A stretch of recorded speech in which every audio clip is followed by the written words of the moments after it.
warahmatullahi wabarakatuh. Alhamdulillah wassalatu wassalamu ala Rasulillah wa la haula wa la quwata illa billah. Amma ba'd. Rabbi shrah li sadri wa yassir li amri wa hlul 'uqdatam min lisani yafqahu qawli.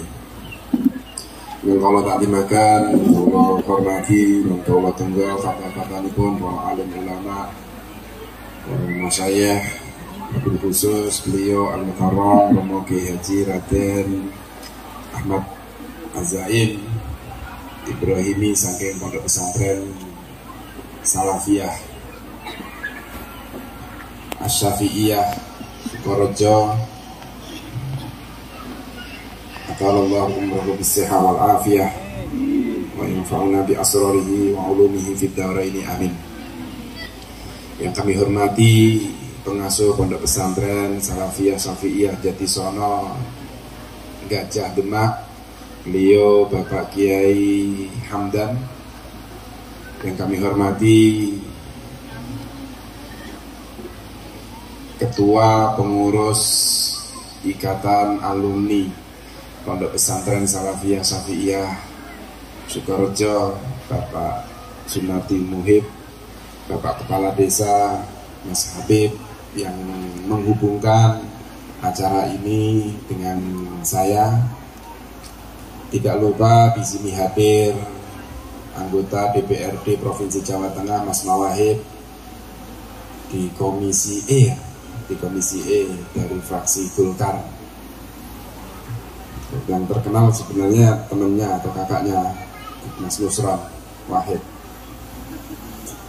Juga hadir di tengah-tengah kita Bapak Forkopimcam dan Ramil Kapolsek, Pak Camat dari pemerintah Kabupaten Demak atau yang hadir mewakili dari Kabupaten Demak, kawan-kawan dari MWC maupun BC NU di Kabupaten Demak, sahabat-sahabat Banser, Ansor, Muslimat, Fatayat, mungkin juga hadir bersama kita adik-adik IPNU maupun IPPNU yang kami banggakan.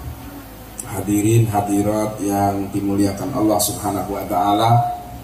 Pertama tentu kita mengaturkan puji dan syukur kita kehadirat Allah Subhanahu wa taala pada sore hari ini. Kita bisa menghadiri acara yang menarik memperingati hari lahirnya Pancasila, juga sekaligus bagaimana peran santri. Tentu sholawat serta salam kita haturkan kepada junjungan Nabi besar Muhammad SAW. Semoga senantiasa kita diberi syafaat olehnya min yaumina hadza ila yaumil akhirah. Selanjutnya ketika kita bicara tentang Pancasila, kita tidak bisa terlepas dari perjuangan para leluhur kita, para sesepuh kita, para masyayikh kita di era penjajahan. Dan peran santri selalu ada, baik itu resolusi jihad yang dianugerahkan oleh santri menjadi hari santri ketika pada tahun 2015 oleh Bapak Presiden Jokowi. Akan tetapi memang dengan bergantinya resolusi jihad menjadi hari santri, ini saya khawatir kalau kita tidak pernah memupuk, kita tidak pernah menelisik sejarah tentang resolusi jihad tersebut. Sehingga banyak anak-anak yang saat ini berasumsi bahwa resolusi jihad atau hari santri saat ini adalah hari hadiah dari Bapak Presiden atau negara kepada para santri, melupakan sejarah yang sangat panjang bagaimana para kiai, para santri benar-benar ikut andil. Bukan hanya ikut andil, akan tetapi juga menjadi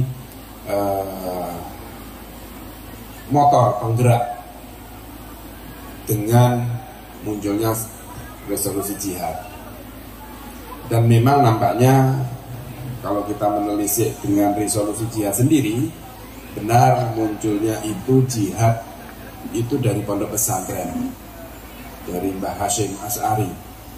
Akan tetapi itu tidak bisa digelurakan apabila tidak ada campur tangan dari para nasionalisme atau dari pemangku kebijakan di pemerintahan, yang mana diumumkan lewat radio-radio oleh Bung Tomo, sehingga muncullah, tersebarlah resolusi jihad itu bukan hanya di area Kabupaten Jombang atau Jawa Timur dan sekitarnya, akan tetapi sampai ke penjuru belahan Jawa, sampai dari Cirebon dan sebagainya. Para santri juga ikut hadir.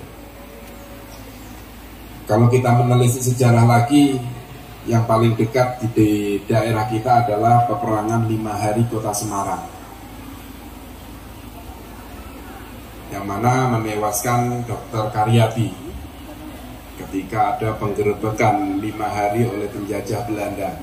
Peperangan 5 hari pun itu juga ditandai dengan pergerakan para santri yang ada di sekitar Semarang, ikut andil. Kalau kita melihat lagi ke daerah yang masih banyak yang belum tercatat perjuangan para santri. Perlu saya sampaikan sendiri bahwa di Kabupaten Rembang, tepatnya di Kecamatan Sarang, itu juga dulu kalau terkenalnya adalah pendaratan tentara Belanda, itu ada di Kecamatan Keragan. Waktu itu di Sarang belum menjadi kecamatan, masih ikut Kecamatan Sarang. Itu juga tempat turunnya para tentara dari Belanda untuk masuk di wilayah daerah Jawa, perbatasan Jawa Tengah dengan Jawa Timur. Dan di sana juga banyak para kiai, tokoh-tokoh yang menjadi penyelundup, bahasanya teman-teman yang ada di kabupaten, ada di Sarang itu penyelundup tentara, penyelundup para mujahidin, kelompok-kelompok askar yang ada 10 di daerah Krasidenan, Rembang, Tuban, Blora, dan Bojonegoro. Itu ada 10 askar atau 10 kelompok. Belum lagi ditambah dengan banyaknya para santri, termasuk ada Panglima Sudirman, itu juga dari kaum santri yang perjuangannya tidak pernah diragukan lagi. Ada kalangan-kalangan dari tokoh-tokoh muslim, baik itu laki-laki maupun perempuan. Banyak sekali kalangan-kalangan kita yang ikut andil dalam perjuangan. Dan ketika para penjajah itu bisa diusir dari negara Republik Indonesia, tidak berhenti. Waktu itu banyak tokoh-tokoh muslim dari pondok pesantren yang diusulkan untuk menjadi salah satu pimpinan atau menjadi presiden di negara Republik Indonesia karena jasa-jasanya. Akan tetapi memang pondok pesantren itu mengetahui waktunya. Kalau waktu itu sebaran syariat Islam, kalau agama Islamnya sudah kemana-mana, akan tetapi yang menjalankan syariat Islam masih minim.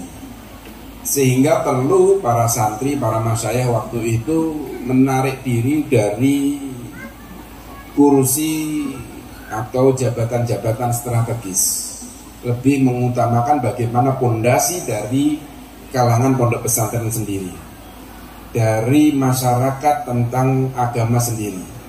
Dan itu adalah bagian bagaimana menyiapkan kader-kader dari kalangan pondok pesantren untuk memperjuangkan atau mempertahankan asas-asas atau dasar-dasar kenegaraan kita, baik itu Pancasila, baik itu Undang-Undang Dasar, baik itu Bhinneka Tunggal Ika-nya, maupun Negara Kesatuan atau NKRI-nya. Ini bisa kita lihat bagaimana organisasi besar negara Republik Indonesia yang dipimpin oleh mayoritas para kiai, para jebolan dari pondok pesantren selalu ada di garda ke depan untuk membentengi 4 dasar negara kesatuan Republik Indonesia ini. Juga tadi pemandu acara menyampaikan bahwa di awal munculnya Pancasila sendiri ada kalimat-kalimat yang itu mungkin mencidrai kelompok-kelompok yang lain, karena di sana ada kalimat menjalankan syariat Islam, yang mana tadi akhirnya dihapuskan menjadi ketuhanan yang Maha Esa saja. Karena memang para kiai kita, para ulama kita itu menyetujui ketuhanan yang Maha Esa itu sudah menjadi final. Dan beliau meyakini bahwa Islam di negara Republik Indonesia ini akan berkembang dan akan dijalankan oleh pemeluk agamanya dimanapun berada. Saat inilah kita sudah bisa merasakan bagaimana umat Islam menjalankan syariatnya, akan tetapi tetap mempertahankan ideologi negara kita, yaitu Pancasila. Akan tetapi memang banyak masih perlu modifikasi bagaimana menjalankan toleransi yang ada di dalam Pancasila tersebut. Karena kalau kita bicara tentang ketuhanan yang Maha Esa, itu setiap agama final, bahwa orang-orang yang memiliki agama pasti memiliki Tuhan. Dan ketika umat manusia itu mengatakan adanya Tuhan,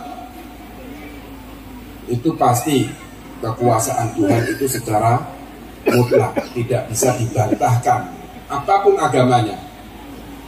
Yang menjadi permasalahan adalah perbedaan bagaimana batasan-batasan yang dilakukan oleh pemeluk-pemeluk agama kita ini, pemeluk-pemeluk agama yang ada di negara kita ini.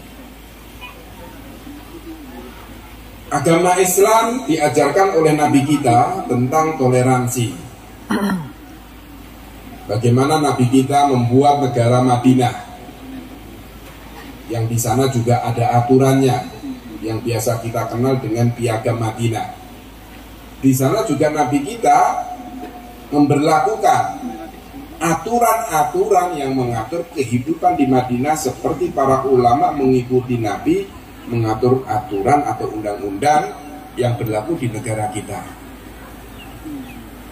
Sehingga kedudukannya adalah bagaimana orang tersebut saling menghormati. Di dalam agama Islam juga kita dilarang untuk menghina Tuhan-Tuhan. Saya mengatakan Tuhan-Tuhan, bukan saya keluar dari konteks Islam.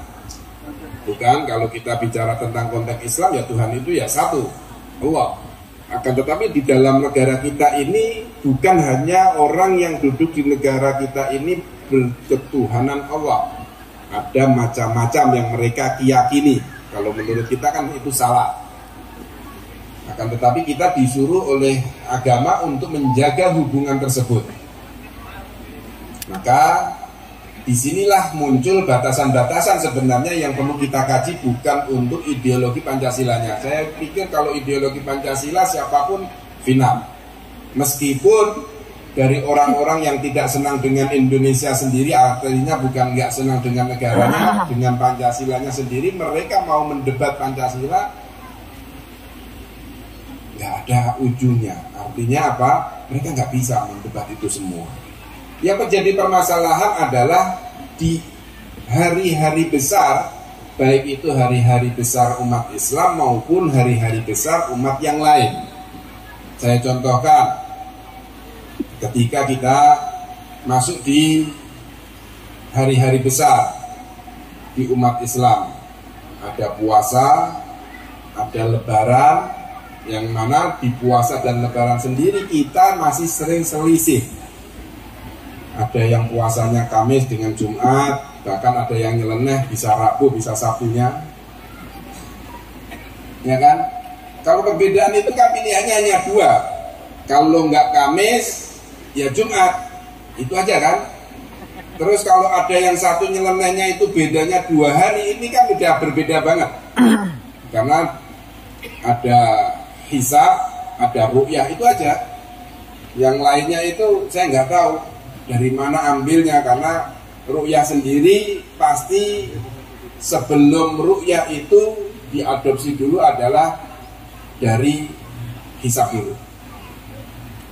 Kalau hisab sudah diyakini benar, ya puasa.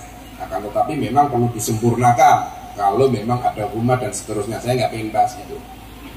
Yang menarik lagi ketika hari besar umat Katolik maupun Kristen, yang mana biasa diperingati di bulan 12 bulan Masehi, yang biasa kita dengar dengan sebutan Natal.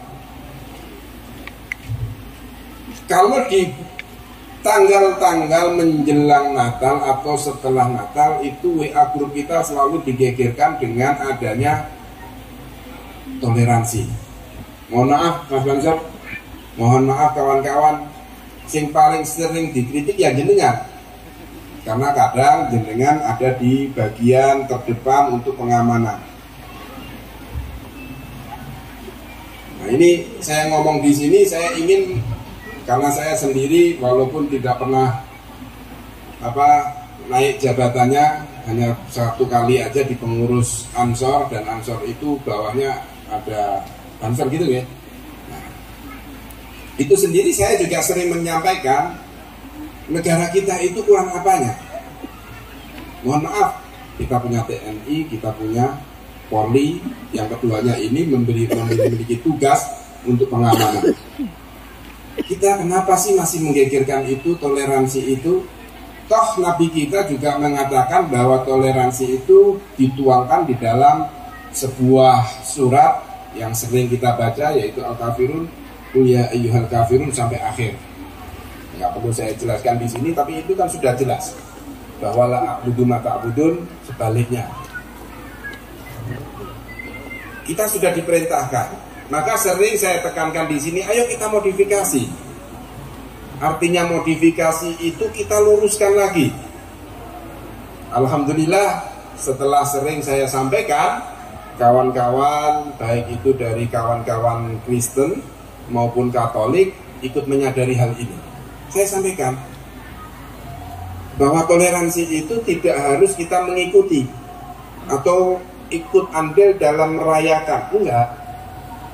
Kita memberikan ruang kepada mereka untuk merayakan, itu sudah bagian dari toleransi yang diatur oleh undang-undang. Terus kata kawan-kawan, waktu itu saya menyampaikan hal seperti itu, lalu apakah tidak boleh dari kawan-kawan muslim ikut di dalam acaranya? Saya bilang, bukan tidak boleh, tetapi tempatnya dan waktunya aja yang tidak tepat. Maksudnya gimana Pak Wagub? Maksudnya gini, saya bilang, apakah ketika hari raya panjenengan tidak sowan ke rumah saya untuk mengucapkan selamat hari Idul Fitri, mohon maaf? Ya kami kan datang setiap saat Pak, tapi kan ada waktunya. Ketika jenengan datangnya ketika habis sholat subuh, saya ajak sholat Idul Fitri, apakah mau? Oh kalau itu nggak ikut Pak kami, tapi setelah itu kami juga ikut. Kalau seperti itu, apakah tidak alangkah baiknya kami yang beragama Islam datang di hari Natal itu setelah ritual keagamaan ketika jamuan makan? Saya bilang begitu. Oh kalau begitu boleh ya? Boleh, nanti saya akan datang di tempat perayaan panjenengan, tapi kalau waktunya setelah ibadah itu selesai. Nah ini perlu catatan. Maka Bapak Ibu, kawan-kawan, khususnya ini yang biasanya menjadi perdebatan itu yang berjilbab dari muslimat maupun dari fatayat sendiri, ini yang perlu saya sampaikan. Tidak perlu kok kita hadir di gereja mereka.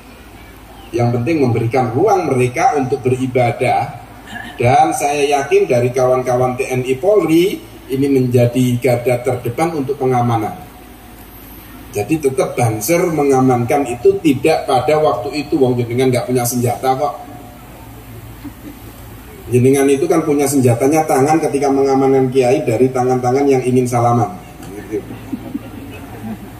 Padahal kadang kiainya ingin salaman dengan kalangan hadirin kan gitu. Kadang saya juga udah biarin saja, saya pengen salaman, karena kalau di dalam agama itu berjabat tangan itu bisa menghilangkan dosa-dosa. Biarkan saya hilang dosa-dosanya karena saya memimpin Jawa Tengah ini orang yang paling banyak dosanya. Kira-kira seperti itu.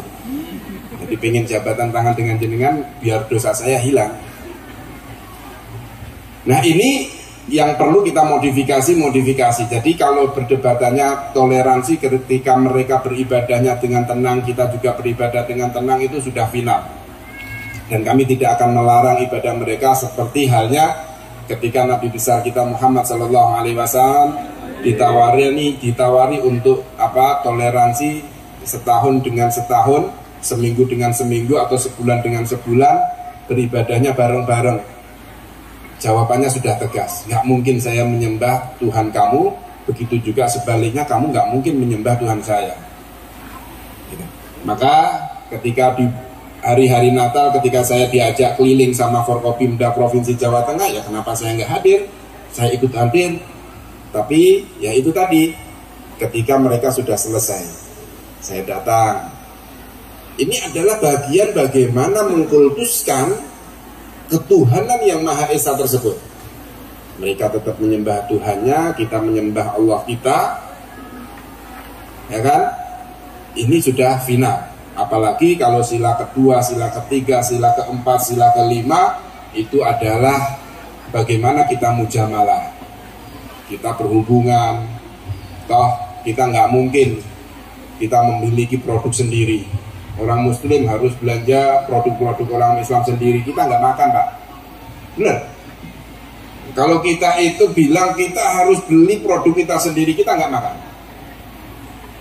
Kalau makan itu ya paling hasil panen itu aja. Jenengan mesti terus kangelan kabeh golek masakan ayam.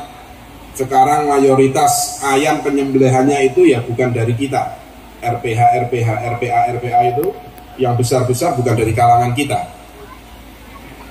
Bokang dan sebagainya itu yang menyubsidi ayam-ayam yang beredar di negara kita. Lalu apakah kita sosial, bermusyawarah? Iya, kita duduk bersama-sama.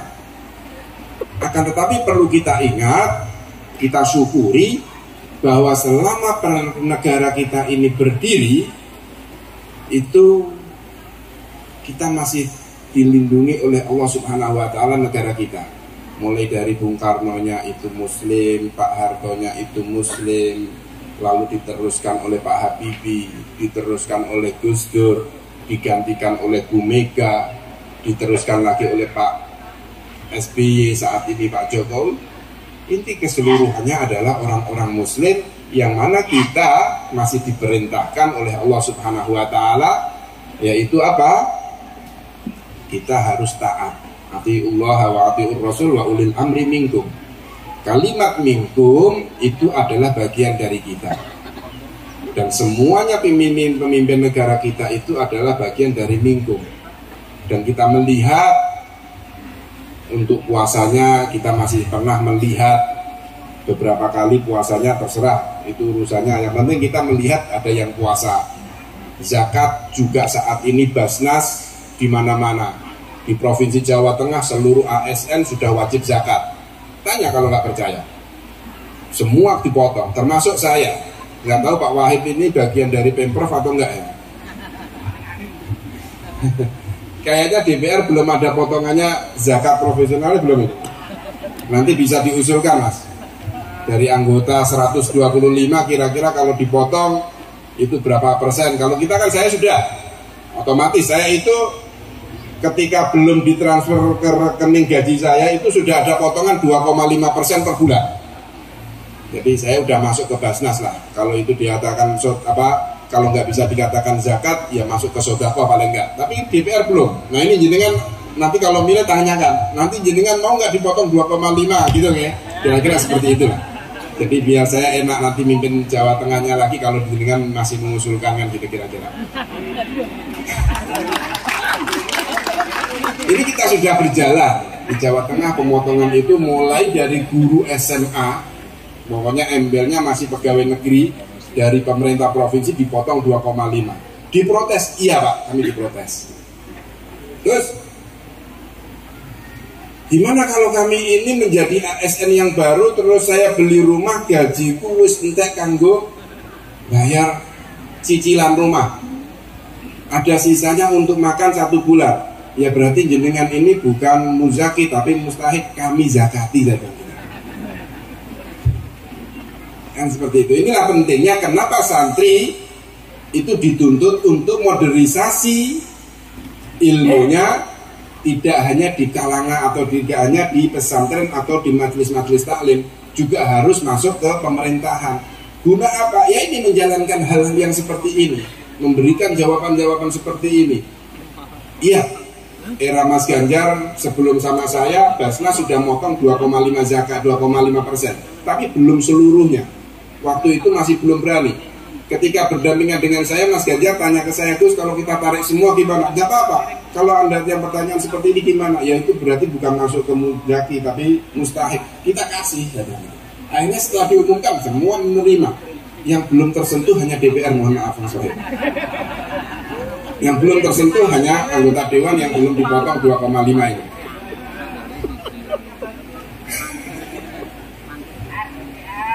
Nah ini bagian kami. Kenapa santri itu dituntut untuk mengisi ruang-ruang tersebut. Belum lagi banyak hal, peraturan-peraturan, kebijakan-kebijakan di pemerintah. Saat ini juga harus kita modifikasi supaya apa? Supaya masih ada keberlangsungan di APBD maupun APBN untuk kepentingan-kepentingan agama. Tentu kalau kita bicara tentang agama tidak hanya Islam, tapi semua agama harus kita pikirkan. Itu yang ada di pemerintahan. Nah ini bagian kami di pemerintahan. Nanti kalau untuk syariahnya biarlah Hazaim yang menerangkan bagaimana pondasi-pondasi santri untuk meneguhkan Pancasila dan seterusnya. Karena saya posisinya di pemerintah, maka saya akan berbicara tentang hal yang seperti ini, yang ada kaitannya dengan kebijakan-kebijakan bagaimana keberlangsungan umat muslim yang ada di negara Indonesia ini, khususnya di Jawa Tengah, bahwa kita tetap harus berpancasila, harus menguatkan undang-undang, dan kalau perlu saya sampaikan, keputusan Pancasila, undang-undang, NKRI, dan Bhinneka Tunggal Ika adalah kesepakatan. Ketika ulama-ulama kita sudah sepakat, orang muslim itu diwajibkan untuk mentaati apa yang menjadi kesepakatannya. Kalau kita sudah berjanji kepada negara kita bahwa kita harus berideologi Pancasila, kita harus menjalankan undang-undang, kita mempertahankan NKRI-nya, kita harus mengusung perbedaan untuk perbaikan negara kita, itu kan sudah perjanjian dan kita harus mentaati. Maka kalau kita tidak bisa mentaati hasil kesepakatan para pendiri-pendiri Nahdlatul Ulama, pendiri-pendiri pesantren, apakah kita masih dikatakan sebagai santri yang sami'na wa ata'na? Itu yang perlu kita garis bawahi. Hadratus Syekh yang sepakat untuk munculnya Pancasila. Hadratus Syekh ikut andil, diteruskan Mbah Wahab, diteruskan putra-putra beliau, diteruskan kiai-kiai yang menjadi guru-guru kita mencetuskan undang-undang. Termasuk Mbah Mun ketika menjadi MPR waktu itu, saya yakin juga mengesahkan beberapa aturan-aturan di negara kita. Artinya beliau-beliau sudah mengesahkan, sudah ikut andil dalam perjanjian tersebut, dan kita diajari oleh Nabi kita. Toh kalau kita melihat Nabi kita, Nabi Muhammad SAW, ketika pertama kali menjalankan aturan Piagam Madinah, sekretarisnya siapa? Orang Yahudi. Lalu kenapa orang Yahudi itu digantikan oleh sahabatnya Kanjeng Nabi? Bukan lain karena dia sudah mencederai kesepakatan Piagam Madinah, melakukan pemberontakan, melakukan kerisauan, kalau mungkin saat ini namanya teroris, meneror ke sana, meneror ke sini supaya tidak ada negara ini aman. Itu adalah bagian mereka, adalah orang-orang yang ingin membuat negara itu tidak aman. Maka ketika ketahuan digantilah orang Yahudi itu oleh sahabat Kanjeng Nabi menjadi sekretarisnya.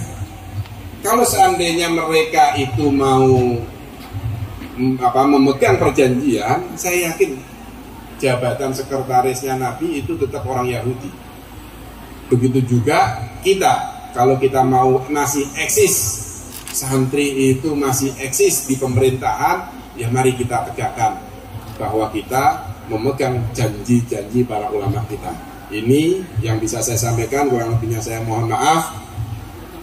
Maka nanti kita kaji bersama-sama, kita juga dengarkan nanti fatwa-fatwa dari Kiai Raden Ahmad Azain untuk menambah wawasan kita. Terima kasih. Hadanallahu wa iyyakum ihdinas siratal mustaqim. Wabillahi taufiq wal hidayah. Wassalamualaikum warahmatullahi wabarakatuh.